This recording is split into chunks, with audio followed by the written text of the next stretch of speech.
Nakipag-trick or treat si Chopper, Zoro, and Nami dito sa Casa Ferta ngayong Halloween.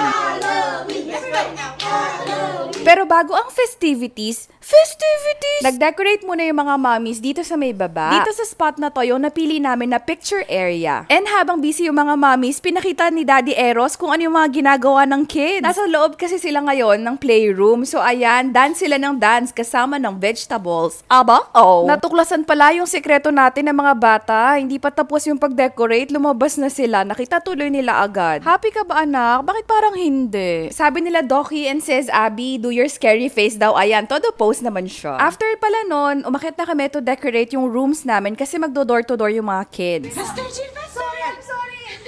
Panicking so much. So ito na nga pala yung door namin. Tapos kapitbahay pala namin sila says Abby, ito yung sa kanila. Tapos ito na rin yung kina Mami Eli, medyo nagpapanik na rin siya. Tapos ito naman yung door nila Doki. Oh wow. Pinakadulong room nga pala is itong kina Mami Johanna. So anyways, before nag-start yung trick or treat, ito kumain muna kami ng lunch. Actually, nagpa-order na lang kami nitong mga platters and sobrang dami niya, umabot siya until the next day. Until makauwi kami, may natira pa. Sa Casa Moriones nga pala kami umorder. After no, nagbihis na ang lahat and nagpicture-picture na per family. So cute ni Rosha, vampire daw siya. V-Fam naman is wearing traditional Japanese attire. Super Mario's ang Mata family. Sina Mami Ju naman is from Batman. And sa mga hindi nakakaalam, galing si Chopper, Nami, and Zoro sa anime na One Piece.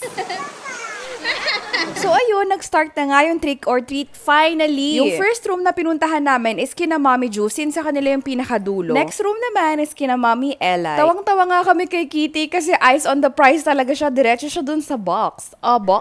Uy, pero in fairness ha, medyo maraming nakuha ni Kitty dito. Yung next room naman na pinuntahan namin is kina Doki, and so sweet naman ni Rosha, siya yung nag-abot ng mga candies. And yung last na napuntahan namin is yung kina Sis Abby. Si Sophie rin pala yung nag-abot kay Kitty. So cute. After namin makipag-trick or treat, syempre, turn naman ng ibang family na mag-door to door. Nag-display pala kami ng picture ng Going Merry sa TV. Yan yung ship na sinasakyan nung kino-cosplay namin. Natakot pala si Kitty dun sa mga Joker, kaya ayan, pinasok ko muna siya sa loob. Anyway, medyo marami nga pala yung natira sa mga chocolates namin. Kaya nagbigay din kami kina Mami Liza and Casey. We miss you! After namin mag-door to door, ayan, picture-picture muna yung mga mommies. And syempre, hindi magpapakabog yung mga daddies. Tinry din pala namin picturean yung mga kids na tabi-tabi, kaso wali. Sobrang hirap talaga.